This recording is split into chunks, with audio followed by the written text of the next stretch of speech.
Bapak Ibu, seminggu lalu saya itu ada membeli ubi jalar di tukang sayur yang lewat depan rumah. Tapi pas begitu masuk dalam rumah, saya malah bengong sendiri.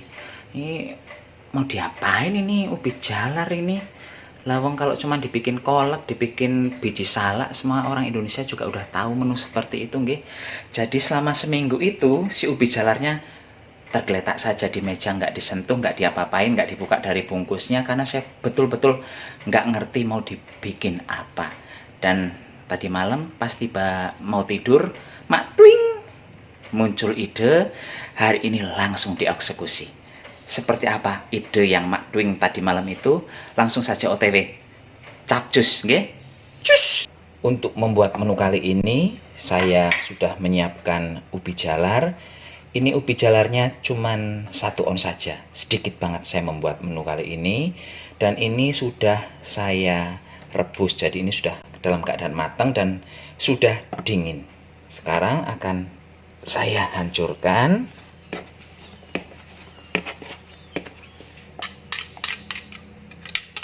Setelah hancur, setelah lembut seperti ini, sekarang akan saya beri tepung beras ketan. Banyaknya berapa? Ini banyaknya 150 gram, 1 ons setengah. Tuh kan, setelah dicampur tepung jadinya banyak juga. Tak hanya tepung beras ketan, di sini saya juga menambahkan sebanyak 1 sendok makan tepung kanji. Saya tambahkan sedikit garam. Kemudian saya tambahkan minyak goreng. Minyak gorengnya ini sebanyak 1 sendok makan. Ini saya ratakan terlebih dahulu. Dan setelah tercampur seperti ini, sekarang akan saya beri air hangat. Berapa air hangatnya? Kalau di aturannya itu 120 gram. Tapi kalau Bapak Ibu tidak menggunakan ubi jalar dan diganti dengan labu kuning, airnya cuma 60 gram saja. 60 gram, 60 ml saja.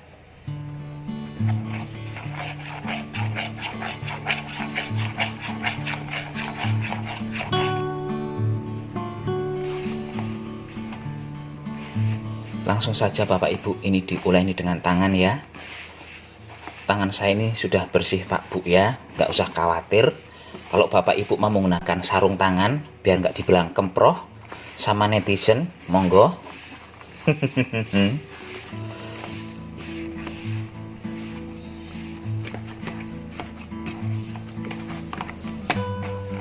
Dan setelah kalis seperti ini akan saya biarkan selama setengah jam. Ini macam kayak mau membuat roti saja. Dah, ini kita istirahatkan selama setengah jam.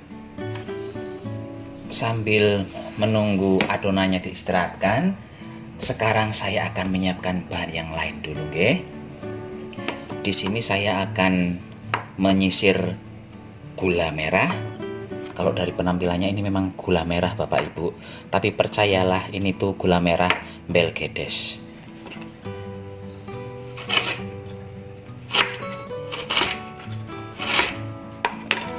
Nampak itu gula merah? Gula pasir di dalamnya. Ini gula pasir yang menyamar juga ini ujung-ujungnya. Udah, satu saja udah cukup ini karena saya akan membuatnya tidak banyak. Jadi gulanya juga cukup sedikit saja. Setelah menyisir gula Jawa, sekarang saya akan menyiapkan air. Airnya sebanyak 2 gelas. Udah cukuplah segini. Saya tambahkan daun pandan. Saya masukkan santan ukuran 65 ml nggih, santan instan. Masukkan garam. Ini saya menggunakan garamnya agak banyak supaya santannya nanti agak sedikit asin. Saya masukkan juga gula pasir sebanyak 1 sendok makan. Jadi ada asin, ada rasa manisnya sedikit. Jadinya kalau manis sama asin dicampur, gurih yang didapat. Diulek-ulek sebentar.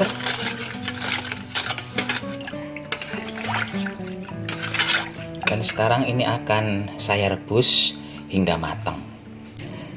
Ini diublek-ublek Pak Bu ya, biar santannya nggak pecah. Selanjutnya Bapak Ibu perlu menyiapkan kanji. Kanjinya sebanyak setengah sendok makan hingga 1 sendok makan. Beri air sedikit dan nanti cairan kanjinya dimasukkan ke sini. Ini tuh multiguna banget Bapak Ibu. Vla ini nggih, saya menyebutnya sebagai vla. Jadi kalau Bapak Ibu membuat agar-agar, ini bisa jadi apa untuk disiramkan ke agar-agar kayak gitu nggih.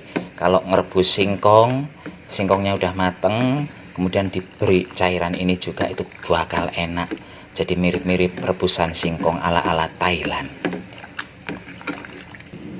Setelah santannya mendidih kembali, langsung dimatikan apinya. Dah, ini vlanya udah selesai. Dan ini sudah setengah jam pas. Kemudian adonannya akan saya bagi menjadi beberapa bagian untuk diberi pewarna makanan Pak Bu nggih. Ini warnanya polos saja yang ini.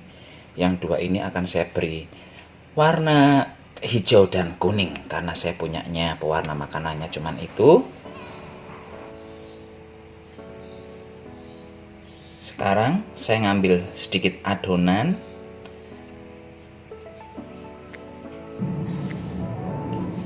Kemudian kita pencet-pencet. Kita masukkan gula merahnya. Mau banyak monggo, sedikit monggo nggih, sesuai selera saja. Yang penting nanti pas di blundu-blundu lagi tidak pecah. Karena yang agak sedikit riskan sebenarnya ya pas blundu-blundu setelah diberi gula merah bagian dalamnya, cenderungnya gampang bocor. Pelan-pelan blundu-blundunya supaya tidak pecah.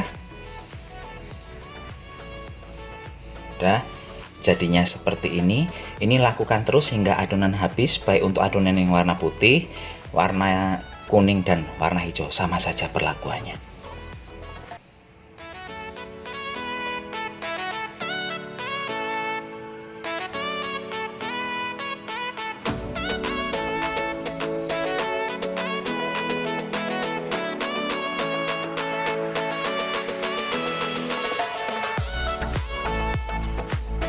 Bapak Ibu, ini setelah dibelunduh-belunduh ternyata hasilnya ada 28 dan ini sekarang akan saya rebus. Air di panci sudah mau mendidih. Ini belunduh-belunduhnya langsung saja saya masukkan. Ini terus saja dimasak hingga belunduh-belunduhnya naik nggih Pak Bu nggih, standar lah ini mah, Bapak Ibu semua juga ngerti. Di dalam budaya Tionghoa sebenarnya ada juga menu yang mirip-mirip seperti ini. Dibuatnya dari tepung ketan, dibunter-bunteri saja, tidak ada isinya. Kemudian airnya itu dibuat menggunakan campuran air, kemudian irisan jahe yang banyak dan gula pasir. Namanya Tang Yen. Itu mereka membuatnya setiap bulan tertentu kayak gitu. Itu bisa dipastikan setiap rumah orang Chinese kalau bulan tertentu itu ada namanya makanan Tang Yen. Ya modelnya seperti ini. Tepung ketan dibelunduh-belunduh, diberi warna seperti itu dan direbus plek ciplek. Hanya saja ini kan saya menggunakan bahannya sedikit berbeda plus ada isiannya. Kalau yang punya orang Tionghoa itu tidak ada isiannya sama sekali. Dan ini mengambangnya sudah lebih dari 10 menitan. Sekarang akan saya ambil, kemudian saya masukkan ke dalam santannya. Mungkin ada yang bertanya-tanya, ngapain nggak direbus bareng santannya tadi? Saya nggak merebus bareng santannya karena takut si santannya ini berubah warna, karena kan saya merebus makanannya ini menggunakan pewarna nggih, jadi takut tidak berwarna putih lagi tapi berwarna hijau ke kuning-kuningan kayak gitu, jadinya ya saya rebus terpisah. Mungkin ada yang bertanya juga, Kenapa itu tidak dibiarkan saja di tempat terpisah, kalau pas makan baru diberi santan kayak gitu? Semisalnya kalau ini dijadikan klepon yang digulingkan menggunakan kelapa parut, mungkin bisa Pak Bu nggih. Hanya saja ini kan tidak menggunakan kelapa parut, jadi saya khawatir kalau dipisah antara santan dan si brundu-brundunya ini, nanti brundu-brundunya akan lengket saat dingin. Ini Bapak Ibu hasilnya setelah dimasukkan ke dalam santan. Kelihatan cantik warnanya nggih. Apalagi kalau ada warna yang merah seperti itu. Wow, cantik sekali. Sekarang tinggal dihidangkan saja. Dan ini hasil setelah dibuat versi mentel-mentelnya nggih. Cantik banget Bapak Ibu. Silahkan dicoba. Saya yakin banyak Bapak Ibu yang belum mencoba menu seperti ini. Gampang, murah, meriah, enak. Dan kalau suka yang manis kuah santannya ini, silahkan tambahkan gula agak banyak, sekitar 4 hingga 5 sendok makan nggih. Tadi kan saya hanya menambahkan 1 sendok makan saja karena saya suka yang versi asin. Tapi kalau Bapak Ibu suka yang versi manis, tambahkan yang agak banyak saja, gula pasir. Gula pasir nggih, jangan gula merah. Monggo dicoba.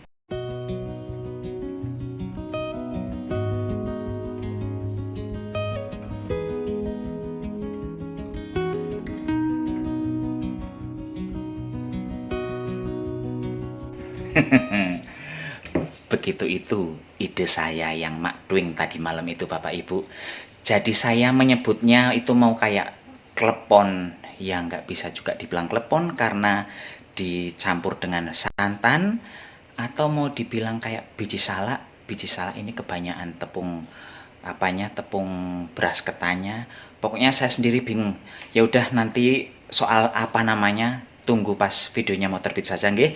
Sekarang Santo Sapi mohon pamit dulu, sampai jumpa di video berikutnya. Tetap jaga kesehatan, gunakan masker kalau keluar rumah. Bye bye.